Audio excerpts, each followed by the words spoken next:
Salve, salve galera de mais um InfectoCast. Bem-vindos, eu sou o William. Eu sou o Jordan. E hoje temos mais um episódio sobre micróbios e homens. E temos hoje nossos convidados especiais de sempre. Podem se apresentar, por gentileza. Eu sou o Carlos Kiefer, infectologista e participante aqui do Sobre Micróbios e Homens. Eu sou Renato Greenbaum, infectologista, vítima das bactérias, mas sempre um defensor delas. E hoje um convidado aqui especial, que é meu primo e amigo, André Kiefer, coronel do Exército, doutor em Ciências Militares pela Escola de Comando e Estado-Maior do Exército, com MBA em Gestão pela Fundação Getúlio Vargas, e um estudioso da história militar, das ciências da guerra, vai aqui hoje trocar uma ideia com a gente sobre guerra biológica. Renato tem um bom nome aí para o episódio, Renato. Como é que é mesmo? Bumbum chacalaca. As bactérias chegaram. Isso aí, vamos dar início, trocando uma ideia, batendo um papo. André, obrigado por aceitar nosso bate-papo aqui com a turma, né? Com um bando de infectologistas aqui. Você é um historiador militar, um intelectual do nosso exército, né? Conheço sua trajetória, e um tema que nos interessa muito falar aqui no Sobre Micróbios e Homens. A gente sempre pensou em abordar esse tema, que são as tais guerras biológicas, né? E que eu achei que você poderia contribuir bastante com a gente, trocando uma ideia, batendo um papo. E uma das coisas que me ocorreu, a gente até estava falando mais cedo hoje, né? É que guerra biológica é um assunto tão em voga e tão em moda, né? Hoje em dia, para a gente que é infectologista, a gente toda hora ouve falar disso, tem sessões em congresso que abordam até o assunto, mas que, na verdade, é um tema muito antigo, né, André? É um tema que já, na nossa historiografia, ou na nossa história, a gente já vem lidando com isso há muitos e muitos anos, né? O que você tem a dizer para a gente aí sobre isso? Como é que é a tua visão sobre o assunto, e você consegue dar uma perspectiva histórica para a gente aí sobre esse assunto de guerra biológica? Boa noite, primo Carlos. Obrigado pela oportunidade, obrigado pela organização da reunião. Depois que você me convidou para o tema, eu pensei em várias ideias que poderia a gente abordar tudo, mas eu acho que eu começaria por uma que eu considero que é meio que uma síntese, né? A gente fala muito, por exemplo, no Exército, é uma das disciplinas que a gente estuda, a guerra chamada biológica, nuclear e química, que são, vamos chamar assim, armas não convencionais. Mas o que diz respeito mesmo à guerra biológica, eu penso o seguinte: você mudar as palavras guerra biológica, biológica, guerra, em termos históricos, o efeito é o mesmo.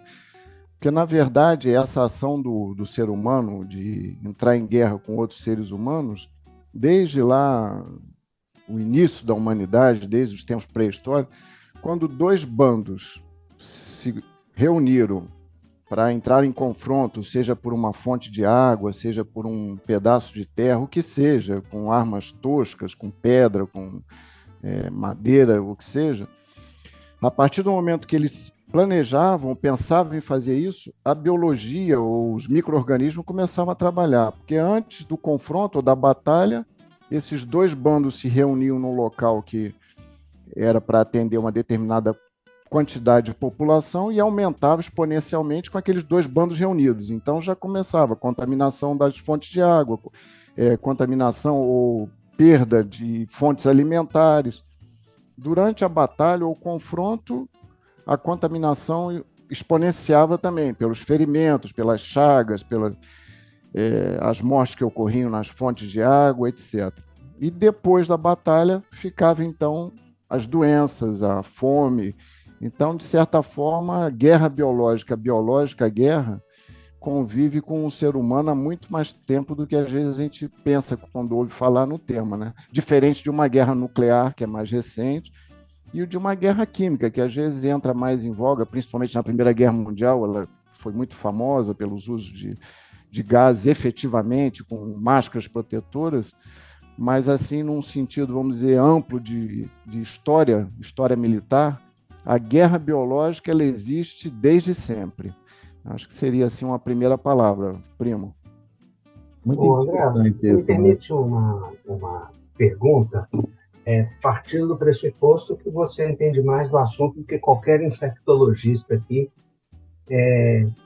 mas o seguinte, a guerra ela é sempre indesejada, ela ocorre por milhões de motivos, mas uma ideia de quem está fora desse cenário é que, geralmente, a morte de civis, que muitas vezes são tratados como inocentes, na verdade, não sei se isso é correto a gente falar, porque, na verdade, são dois lados numa guerra, e todos os lados estão envolvidos, mas aquelas pessoas que não estão envolvidas diretamente no combate, que são os civis, e muitas vezes sempre se colocou idosos, crianças, mulheres, não deveriam sofrer danos, né? E uma das coisas que essa guerra, a arma biológica, ela traz é uma proporção maior de danos a esses civis que geralmente numa guerra convencional eles não têm, ela não existe, né? Então essa é uma diferença que me parece que vale, porque teoricamente arma é arma e mata de todo jeito, seja bactéria ou pólvora, elas são letais da mesma forma, só que os alvos vão ser diferentes. Mas uma coisa que me parece muito importante é que a arma biológica que é usada realmente há muito tempo, inclusive como arma biológica, a gente sabe que as pessoas pegavam cadáveres de pessoas com doenças infecciosas e jogavam para dentro de uma muralha. O episódio mais famoso é o episódio dos mongóis pegarem numa cidade da Ucrânia corpos de pessoas com peste bubônica, jogarem no navio italiano, e essa é a hipótese feita, por exemplo, para a grande peste que assolou a Europa na Idade Média, esse colocado. Então, eu te pergunto como estudioso militar, eticamente, essa questão de você ter o maior dano a uma população civil, que em teoria deveria ser preservada ou minimamente afetada numa guerra, faz alguma diferença do ponto de vista militar? Faz sim, Renato. Inclusive, existem legislações, principalmente pela ONU, né, que tenta fazer essa, vamos dizer, é um pouco contraditório, porque, na verdade, a guerra não tem controle. Depois que começa, é difícil você pôr regras. Mas, de alguma forma, a ONU tem leis e vem evoluindo com o tempo de que procuram definir o combatente, o não combatente, e, com isso, limitar a atuação das armas, seja de qualquer espécie, né? Mas, realmente, quando você entra nessa área da guerra, seja biológica, química, principalmente a biológica e a nuclear, porque a química há alguma forma de você realmente limitar a área de emprego. A nuclear, fala-se muito em armas nucleares táticas, mas, na verdade, na hora do seu emprego, uma arma nuclear tática, hoje em dia, que nessa guerra da Ucrânia, o Putin fica ameaçando de usar contra a Ucrânia, só uma arma dessas, um desses artefatos, ele teria um poder exponencial muito maior do que as que foram lançadas em Hiroshima e Nagasaki. Então, é um pouco contraditório. É claro que ela tem um sistema que tenta limitar a sua área de atingimento, mas, de qualquer maneira, ela atinge populações civis e não tem como controlar isso. Mas, eticamente, entende-se que deve-se evitar danos colaterais, mas que foi um pouco prejudicada a partir do momento que passou a ter a guerra aérea, porque com a guerra aérea, um dos objetivos da guerra aérea, e isso ficou bem expresso na Segunda Guerra, principalmente com a Alemanha nazista, é o terror contra populações civis, para que eles não queiram mais a guerra. Então tem essas contradições, mas a biológica em si, você lembrou bem essa dos corpos com doença, mas um primeiro registro histórico mais antigo ainda, vem lá dos hititas, nas suas guerras contra os egípcios, lá nos anos 1500 a.C., que já usaram uma doença infecciosa transmitida por carrapato para contaminar populações, vamos dizer, entre aspas, inimigas.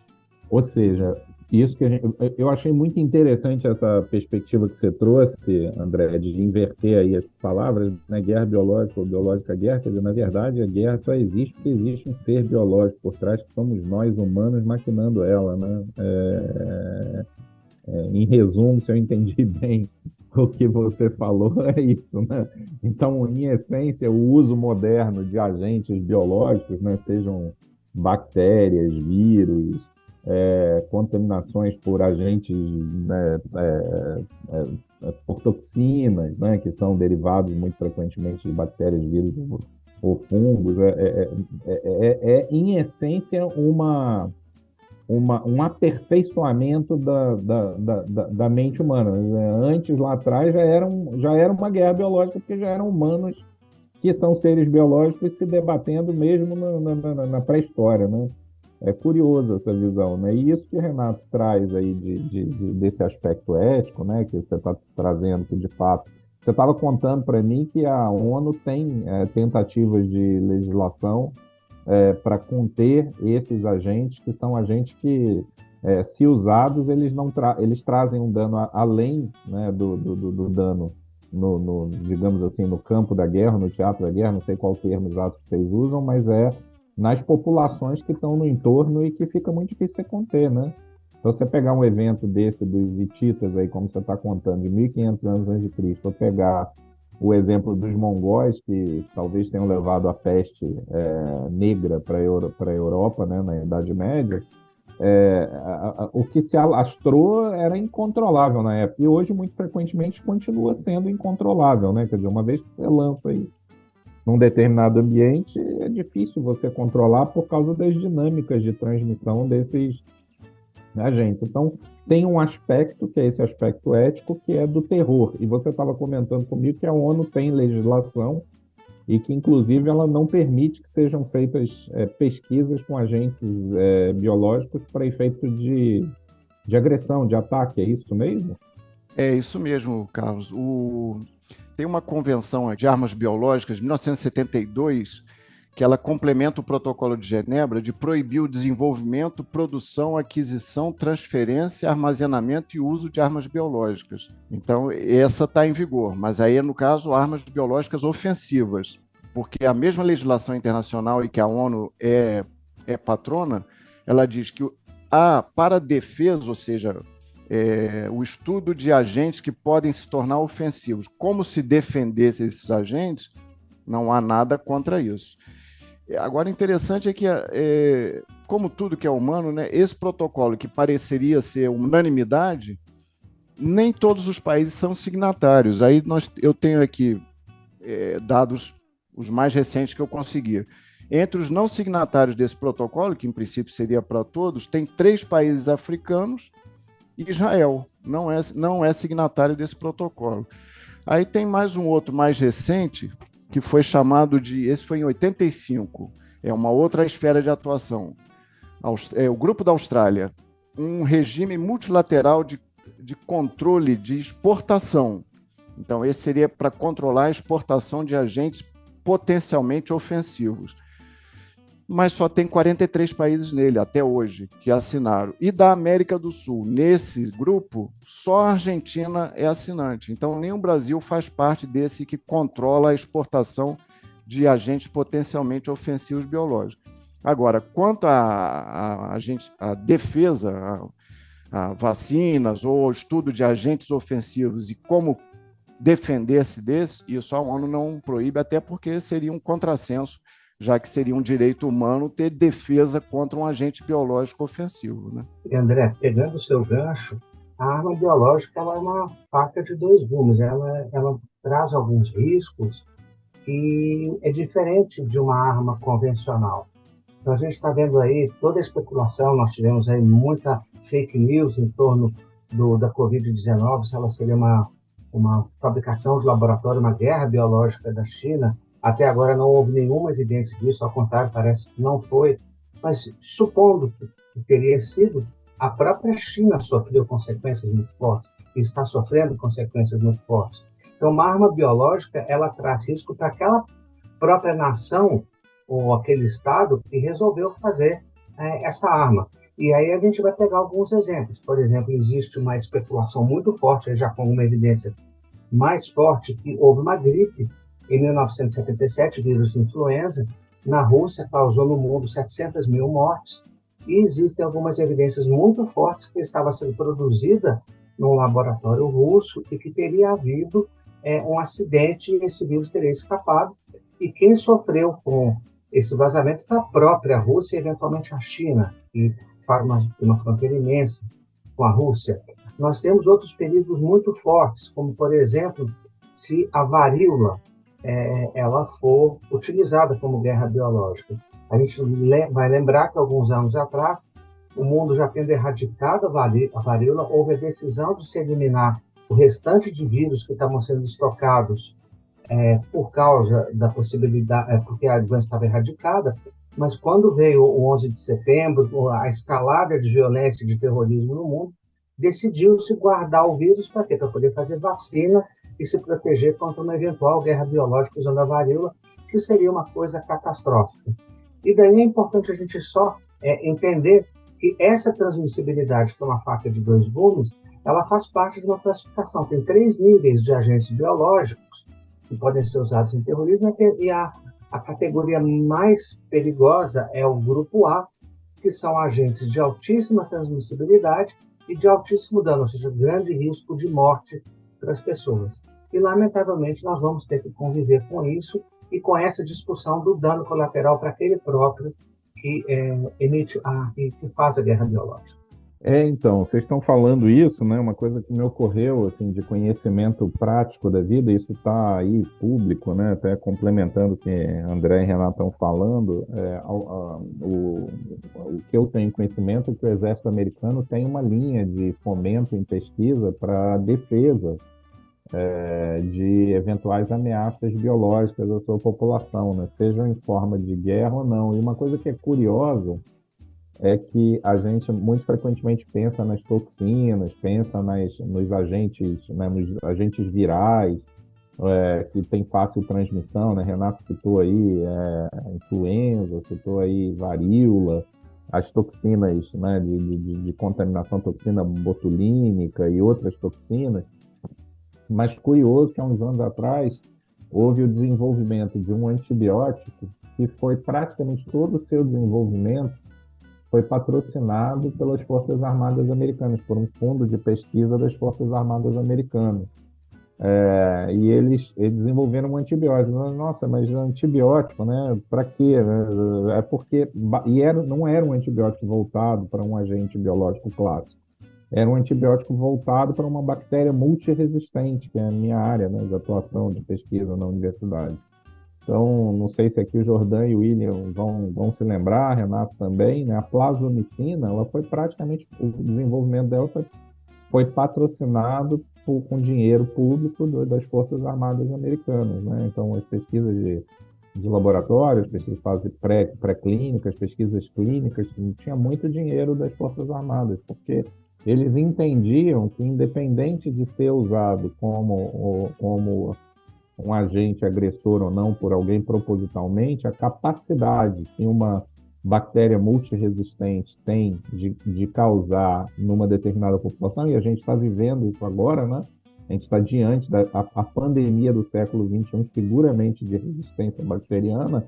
Eles entendem que a capacidade de você causar um estrago econômico ou socioeconômico num país a partir de uma bactéria multiresistente, você fala, não é facilmente transmissível, ela não necessariamente vai causar doença. Você pega a plasmomicina indicada para as bactérias produtoras de enzima KPC, né, falando aqui para os infectologistas, não são condições que você falar, isso seria, quem que vai jogar uma bactéria dessa no ambiente? Mas não é só jogar no ambiente, é que você poderia ter disseminações em determinados ambientes que causariam um impacto socioeconômico brutal para aquele país, né? Então, isso que o Renato falou do descontrole, né, de um determinado agente biológico, isso está no alerta também daqueles que estudam o assunto, não está, André? Aproveitando o gancho que o Renato e você falou, Carlos, essa disseminação é fato. E isso é um dos problemas que os governos, vamos chamar assim, os governos instituídos, os estados organizados, o receio do uso da arma biológica em guerra, porque o que vai, volta. Então, apesar de ser uma arma que, comparada às convencionais, às nucleares, até às químicas, sai muito mais, vamos dizer, em conta, o seu custo financeiro é muito menor proporcionalmente, mas ele tem esse risco de tanto atingir o inimigo contra as forças amigas, quanto também ele pode ser usado, vamos dizer, a gente chama de um nível estratégico, ou seja, ele vai atingir uma determinada área do planeta durante um determinado tempo e vai fazer com que aquela área fique impossibilitada de operações militares daquele país. Mas ela não tem, por exemplo, uma aplicação tática tão fácil, porque demora para aquele vetor fazer um efeito nas tropas que se quer atingir, diferente de uma granada de artilharia, diferente de uma arma nuclear, diferente até de um emprego de guerra química. Aí, aproveitando o gancho também no que você falou, Carlos, do tempo, né? É interessante, mas esse desenvolvimento atual dos Estados Unidos voltado para defesa, para antibiótico, lá no início da Segunda Guerra Mundial, porque, na verdade, quando os Estados Unidos e o Reino Unido entraram na Segunda Guerra, logo de início, eles uniram todos os projetos de defesa deles. A Inglaterra, desde o início da guerra, já tinha um ministério chamado de abastecimento, que já tinha um programa de guerra biológica. Então, como já vinham sendo feitos estudos entre a Primeira e a Segunda Guerra Mundial voltado para essa área, o Churchill, o primeiro-ministro da época, incentivou a continuação desses projetos, e o Reino Unido é considerado um dos primeiros a desenvolver armas biológicas efetivas, apesar de que não tem registro de ter usado ofensivamente. Com a entrada dos Estados Unidos da guerra, os dois se associaram, e aí, com toda a indústria americana, eles passaram a ter um campo de pesquisa e produção num complexo industrial em Maryland, que era sob a direção de um George Merck. Eu não sei se esse Merck tem a ver com alguma coisa de medicamentos atuais, mas era, na época, o diretor, em 1942, desse complexo industrial, vamos dizer, num paralelo com o projeto Manhattan da arma nuclear, era o projeto biológico de guerra dos Estados Unidos, em consequência dos aliados, mas também não foi usado. Em compensação, os japoneses, que não tinham uma indústria tão desenvolvida, eles não só criaram armas biológicas, como empregaram contra os chineses, na campanha do Japão contra a China, e aí é um emprego clássico dessas armas não convencionais. Qual seja? O que tem menos poder, seja em quantidade de seres humanos, seja em dinheiros, ele normalmente tenta usar uma arma que vai desequilibrar o que tem mais potencial. Então, o Japão, com a população dele, enfrentando uma China com a população dela, pensou, eu tenho que usar algo diferente. E passou a usar, e usou, isso tem registros, de usar armas biológicas e químicas no território chinês que eles queriam conquistar. Então, realmente, isso daí tem essas implicações que vão além só da esfera militar mesmo, né? Porque passa a influir em outras áreas. E aí, só para completar o gancho, é por isso que, hoje em dia, um dos receios maiores dos governos não é tanto o emprego militar de armas biológicas, mas é o emprego, vamos dizer, terrorista, porque o terrorista ele não tem essa preocupação de Estado. Então, ele, para criar o caos, tanto faz. Ele vai querer mais que tenha o caos, que, é claro, uma finalidade, pode até ser de queda de bolsa, valorização de uma moeda, mas ele não tem essa preocupação, vamos dizer, entre aspas, ética, de governos constituídos de controlar o emprego da arma biológica. Pois é, isso que é curioso, né? Tem tudo a ver com o que eu estava falando, né? Quer dizer, o desenvolvimento de uma,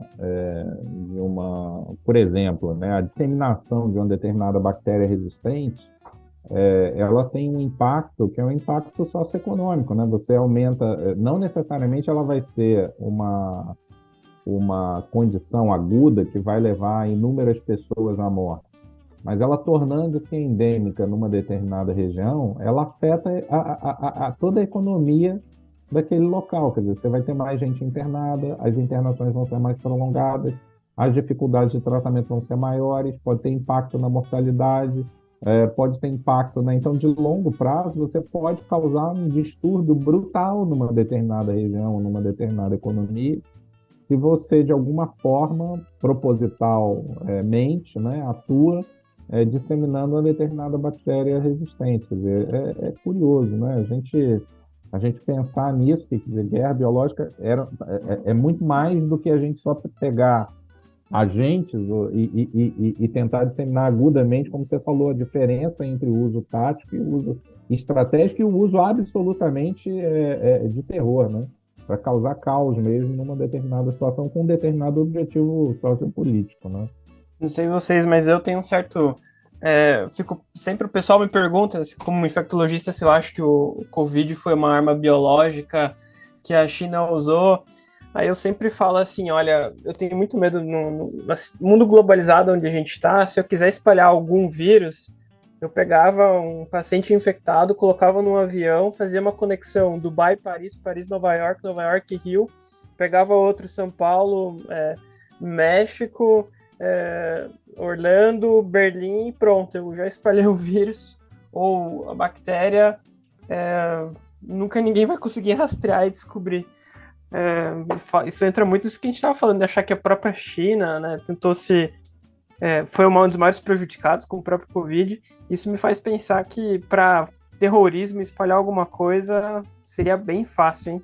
E aí a gente tem que pensar quando que essa guerra biológica foi utilizada agora com mais frequência, né? Então, se a gente pegar na época do 11 de setembro, ele foi utilizado, teve pessoas nos Estados Unidos que morreram com a bactéria do antrax, que veio naquele pozinho branco que parecia um tal, junto com as cartas. Então, assim, essa estratégia do terror, ela realmente não interessa tanto a um Estado grande, mas foi muito interessante quando ela colocou.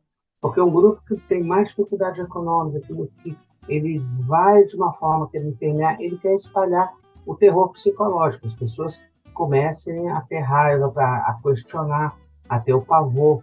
Assim, grupos que têm o objetivo de desestabilizar ou instabilizar uma dada região geográfica é muito interessante, muito mais do que você usar para dizimar pessoas e conseguir invadir. A outra situação que a gente tem que lembrar como eram as cidades, até a Idade Média eram cidades muradas, e os grandes muros eram proteção, e uma das coisas que se fazia era levar a doença para dentro dessas cidades, para quê? Para você criar um caos aí mais econômico, diminuir as pessoas que estavam combatendo, mas de toda forma, diminuir a força daquela cidade, com dano grande às pessoas que são não combatentes, né?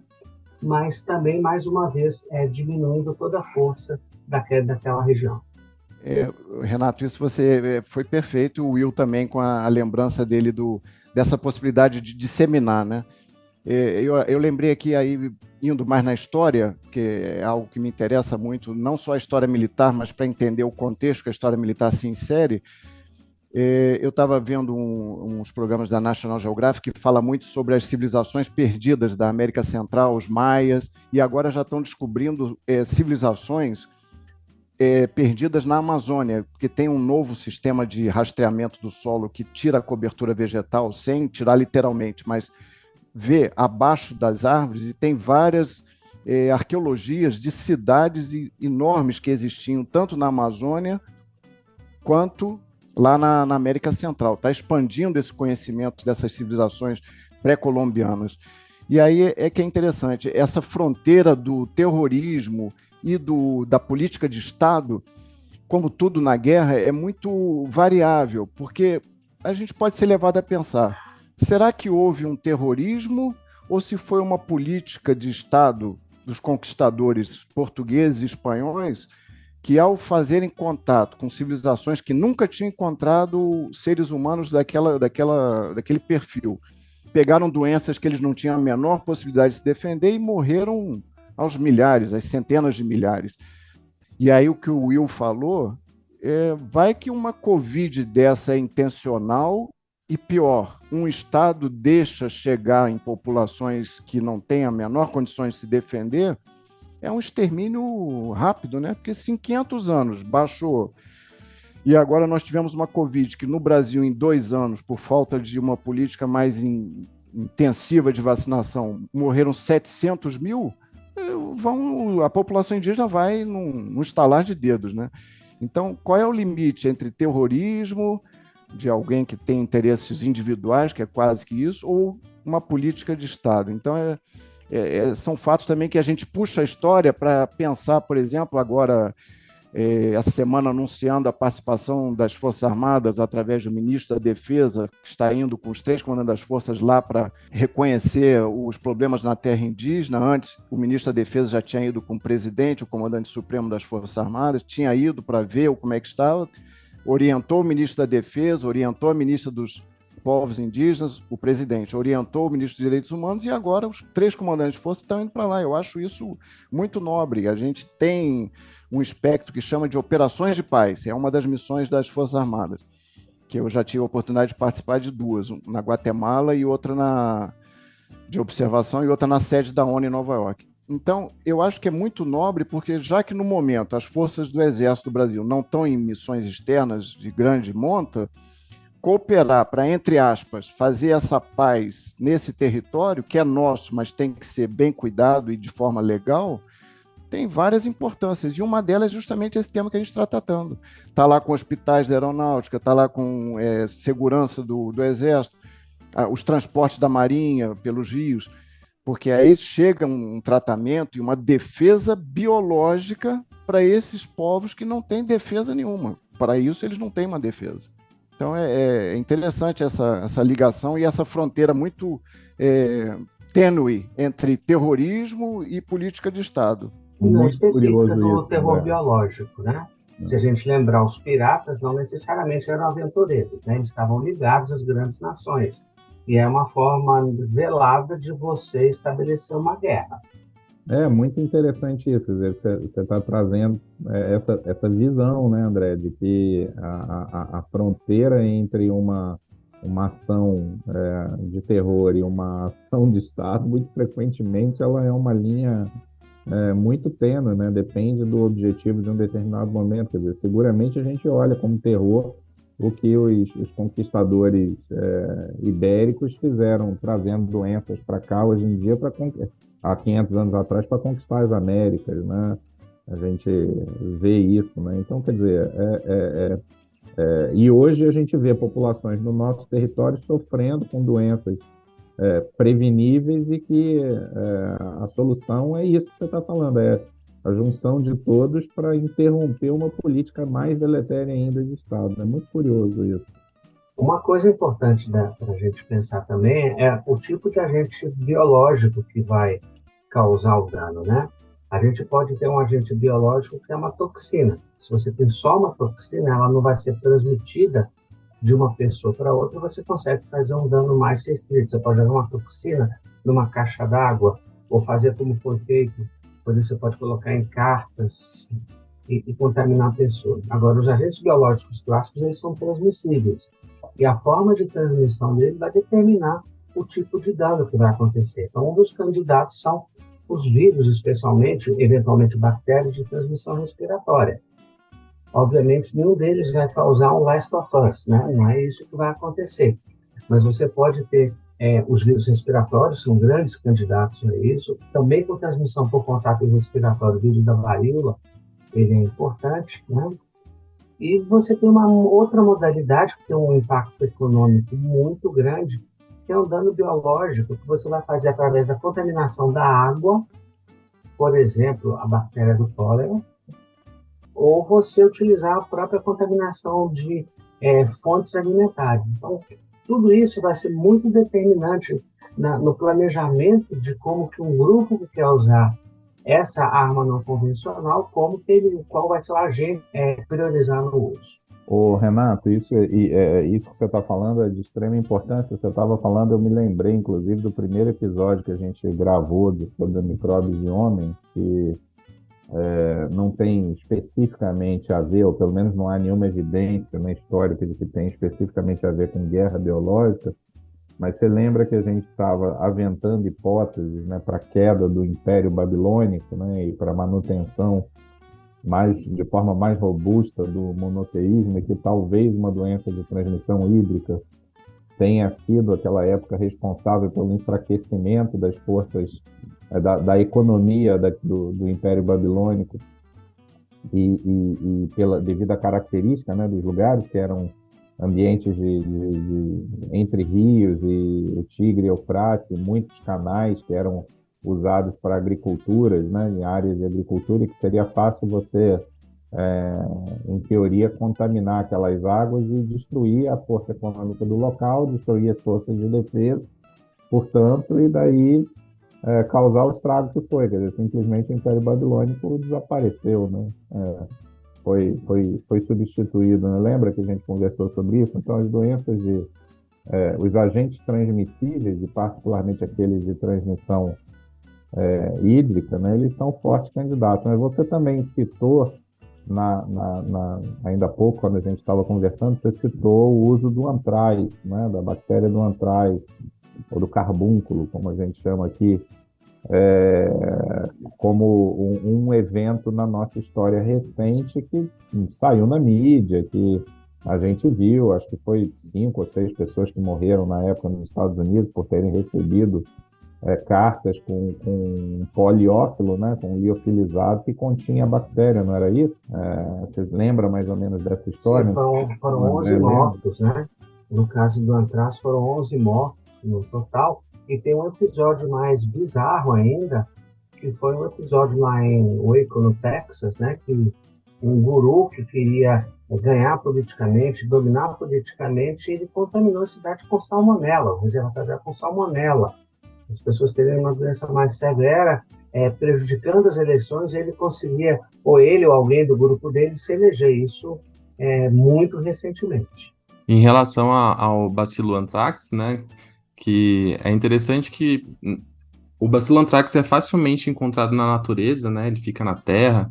Geralmente, em paciente, quando ocorre a contaminação, ou tem um carbúnculo, às vezes uma infecção por inoculação, mas a parte da esperteza aí para utilizar como arma química é que eles realmente liofilizaram, né, aerosolizaram essa bactéria e transformaram ela numa bactéria multiresistente.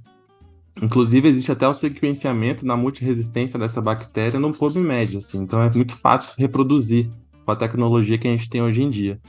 A forma da doença foi uma doença totalmente diferente, né? Uma doença que o paciente tinha inalação de altas quantidades de uma bactéria super resistente que causava uma pneumonia rapidamente progressiva, com linfonodomegalia, e o paciente rapidamente ia a óbito.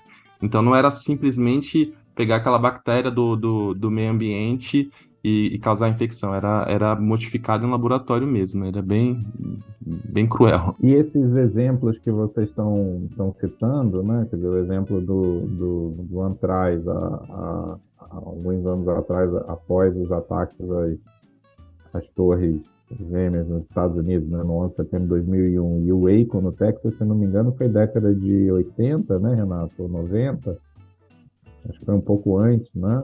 Acho que tem até um documentário sobre isso.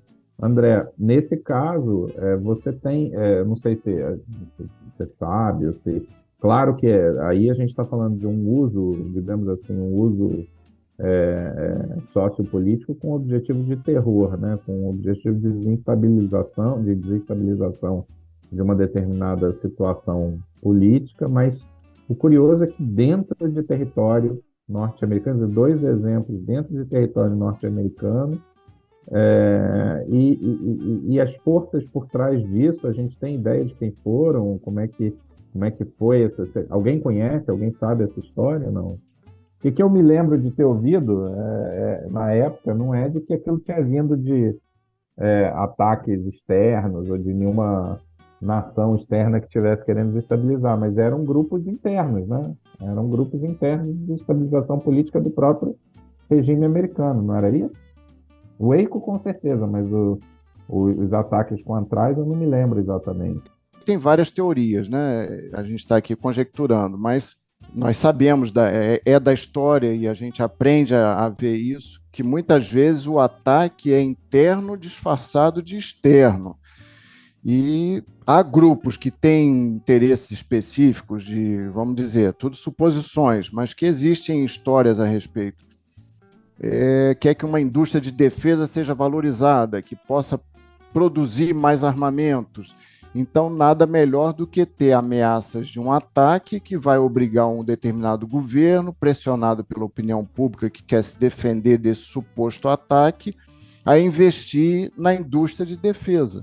Então, são teorias que podem levar a isso. Às vezes, o próprio interessado está no governo, faz parte do governo, mesmo que não oficialmente, mas ele segue políticas que vão atender a determinada área que têm interesses em que haja ameaças de guerra, que o terrorismo seja verdadeiro, e isso vai criando mentalidades, vamos dizer, quase entre aspas, neuróticas, que vão exigir que o governo invista em defesa para se proteger desses supostos ataques, né?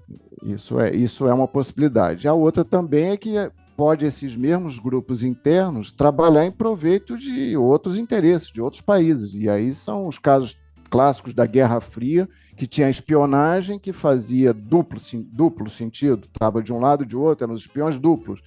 Então ele trabalhava por um lado, trabalhava por outro, e tinha hora que ele estava atuando contra o país que ele era tido como sendo daquele país, né?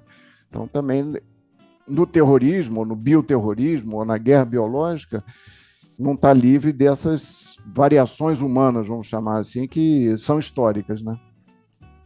Basicamente são instrumentos que a gente usa para continuar perpetuando as nossas próprias intenções, né? Isso que você está dizendo, né? É isso aí. Intenções nem sempre as mais de bem comum, né? De interesse. Como muita coisa do humano, né? Não é só a guerra, diga-se de passagem, né? Como muita coisa do humano. Nossas intenções não são assim tão altivas e elevadas como a gente gosta de pensar, né? Não.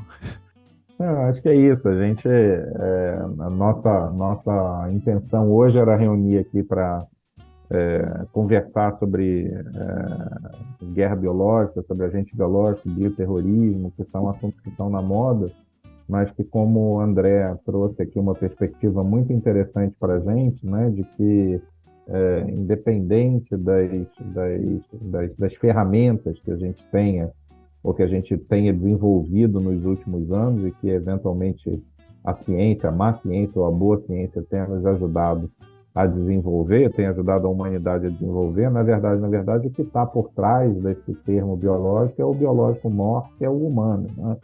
E as suas intenções, que muito frequentemente não são lá tão altivas, né? Era disso que a gente estava falando, e o episódio está bem interessante para tratar disso, que é o ser humano que está por trás de tudo.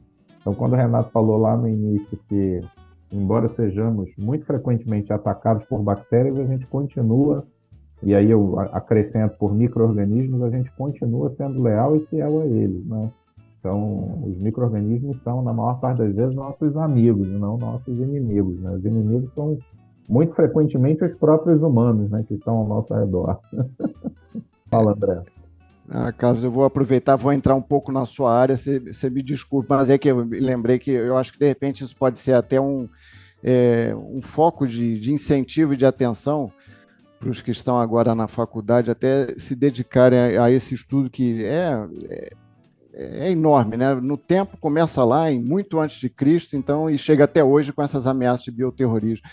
É que eu me lembrei que tanto você quanto a Simone comentaram aspectos dos micro-organismos em relação à religião e em relação à alimentação. Aí eu me lembrei de uma fonte bibliográfica que eu tive quando eu fiz a faculdade de História na Estácio, que foi uma realização que eu tive, porque durante os 34 anos de exército eu não tive tempo para isso. Aí consegui fazer a faculdade de História, agora já na reserva, e foi ótimo. E uma das disciplinas que nós tivemos, você citou nesse seu podcast da religião, que foi sobre a Nova História, que foi uma escola de história francesa criada no início do século passado e que procurava sair um pouco dessa história muito pomposa de datas, autoridades, o general fulano fez isso, o general ciclano fez aquilo, o presidente, não sei o quê, para focar mais em fatos, vamos dizer, mais corriqueiros, mais que tem a ver com a vida prática, falar também dos que sofreram a guerra, os soldados que vão para a linha de frente, que efetivamente combatem, que morrem. Então, o chamado dos análises, ela teve várias variantes. E uma muito interessante, aí que eu queria chegar, é a chamada microhistória. Você citou isso. A microhistória ela vai mais adiante porque ela vai atrás de histórias de anônimos. E aí, puxando para a religião e vendo o campo vasto que isso pode variar, tem uma história interessante escrita por um italiano, um microhistoriador, chamado Ginsburg, que publicou em 1976 a história de um italiano na Idade Média, lá nos anos 1500, que eram fabricantes de queijos. E na época estava a reforma, contra-reforma, a igreja com Santa Inquisição para todo lado. E esse humilde moleiro, fabricante de queijo, ele criou uma teoria, mas ele era humilde no trabalho, mas tinha a inteligência dele que estava descobrindo sabedorias da vida. E ele criou uma filosofia que ele explicava a criação do universo, a criação do ser humano, e aí, por isso o nome do livro do italiano é O Queijo e os Vermes, em que ele fazia uma comparação da criação do universo, do mundo e dos seres com o que se faz do queijo com os micro-organismos se transformar numa algo palatável, algo saboroso. E ele vai adiante para dizer, é por isso que eu acho que a igreja atual, era a época da Reforma Protestante, ela precisa descer um pouco do pedestal dela, nas palavras dele falando, e o Papa saber que ele também é humano, ele tem mais poder, tem mais autoridade, mas também é humano. Então, o choque da época, da religião, com uma ideia inovadora através de alimento corrompido que se torna algo bom, o caos que se torna organizado, é interessante que você pode ir muito além nesse campo de micro-organismo com variáveis para todo lado. Curiosíssimo isso, André. E aí, o que aconteceu com ele? Ele na época não tinha como ter terceira instância. Ele foi julgado, condenado, torturado e queimado na fogueira. Fritaram ele junto com o queijo. Aí depois ele foi para o espetinho de queijo. Então, quer dizer, ele foi vítima de uma guerra ideológica, né? Foi vítima de uma guerra Ele ideológica. usou um argumento biológico e foi vítima de uma guerra ideológica. Isso, é isso aí. Isso que vocês me falaram me lembrou de um livro que agora voltou à moda por causa de um filme que se chama Investen Nichts Neues, de Eric Remarque. É um Nada de Novo no Front. Saiu o filme recentemente na Netflix. Inclusive, é um dos meus livros prediletos. E o filme também tá excelente, tá? Inclusive, se não me engano, foi indicado ao Oscar de melhor filme. E ele trata a guerra do ponto de vista do soldado, do micro, assim. Inclusive, também fala sobre guerra química, né? Trata, assim, o dia a dia do soldado e, assim, tem uma cena que tá o soldado alemão e um francês, os dois lutando numa trincheira, e no final, assim, você vê como se os dois estivessem perdendo a guerra juntos.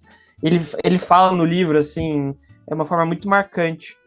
E fica aí uma sugestão para quem quer tanto o livro quanto o filme são muito bons. Will, agora você foi numa que acho que a gente vai precisar de mais uma meia hora, pelo menos. Esse filme eu considero clássico. Fica para a próxima. Ele é espetacular. Essa cena na cratera da Granada é um clássico desse confronto que justamente a microhistória puxa. Os generais comandantes que estavam comandando para as tropas irem para a linha de frente estavam em castelos, em chateau, a retaguarda, e esse soldado, após matar o francês, o remorso que ele vê, aquele soldado que tem família como ele, e ele foi morto ali, isso daí é fantástico. E por dever de ofício, eu sempre gostei muito de ver esses filmes de guerra, porque felizmente nós não temos muitas guerras desde a Guerra do Paraguai. Então, esse filme eu considero um clássico. Ele é uma refilmagem de 1929, lá do filme ainda preto e branco, mas, sem dúvida, está merecendo concorrer esses 8 Oscars que ele tá concorrendo. Realmente, você lembrou muito bem, Will. É fantástico, é uma micro-história. Perfeito. Bom, é isso aí. Fala, Renato. Eu queria colocar uma coisa aqui, até como fechamento já da minha fala, né? Mas que eu fico muito feliz da gente discutir esse assunto, especialmente que deu para notar que todos nós aqui somos pacifistas, a gente não quer a guerra, a gente quer o mundo não ter violência, que não tenha violência entre as pessoas e que não tenha o uso de nenhum tipo de arma. Mas a arma biológica ela é particularmente perversa, como a gente percebeu na discussão, porque a capacidade que ela tem de dano para as pessoas que não estão envolvidas ou até ela disseminar ela é muito grande, né? E o dano em termos de vidas humanas é uma coisa muito perigosa. E lembrar uma última coisa para a gente fechar também, é que existe a guerra biológica, existe a biologia na guerra, né? Então, se a gente vê relatos Eu tenho parentes que escaparam de Primeira e Segunda Guerra Mundial que relataram que as pessoas morriam de tifo, os soldados morriam de tifo, as pessoas nas cidades morriam de epidemias que aconteciam porque não tinham condições higiênicas, porque não tinha água potável, que elas não tinham como fazer o básico da sua higiene. Então, assim, a infecção e a contaminação, elas estão presentes o tempo todo na guerra, mesmo que deliberadamente ninguém tenha utilizado aquele armamento biológico. Ela vai acontecer simplesmente pela precariedade de condições e da qualidade de vida das pessoas que estão ali. E para aqueles que veem muito filme, que veem muitas séries, nós todos aqui, a gente estava discutindo agora isso, mas a guerra não tem nenhum charme, a guerra não tem nada de heróico. A gente não pode ter um saudosismo de uma coisa trágica que a gente não viveu. A gente tem que lutar para que ela não aconteça. Concordo plenamente com o que você falou, Renato, porque enquanto soldado, na minha carreira de 34 anos e agora como historiador militar, eu penso exatamente assim e, inclusive, eu escrevo história meio que voltada para nova história, micro-história, procurando justamente ver formas, simulações históricas, como é que determinada guerra poderia ter sido diferente, atingido o seu objetivo, conquistado o objetivo político do chefe do Estado, mas com menos perdas em vidas humanas. Que perdas não tem jeito, acontece. Mas como poderia, em vez de ser, por exemplo, um confronto direto, que é muito do ocidental, do europeu, um confronto indireto, com estratégias indiretas que o oriental sabe muito utilizar. Então, isso é exatamente isso. Eu acho que a guerra, até a guerra, por incrível que pareça, ela pode ser pensada em obter seus objetivos e sem causar tantas perdas desnecessárias. Agora, a biologia, que está ligada à natureza, é só para... Isso aí eu acho interessante colocar também. Acaba sendo um grande vencedor, se é que se pode chamar assim, que só como exemplo, duas das maiores marinhas que a história conheceu, a romana no Mediterrâneo e a americana no mundo, as maiores derrotas que as esquadras dessas duas nações sofreram foram Roma, um furacão no Mediterrâneo, Cartago não conseguiu destruir tanto navio quanto esse furacão, e os Estados Unidos, um furacão no Pacífico. O Japão, nem em Pearl Harbor, nem em Midway, conseguiu destruir tanto navio americano quanto furacão. Então, a natureza, que tem a ver com biologia, ela é sempre mais potente, e as perdas da Primeira Guerra Mundial, sem dúvida, aquelas condições de trincheira, as doenças, proporcionalmente mataram muito mais. É isso aí, gente. Estamos chegando no final. Eu acho que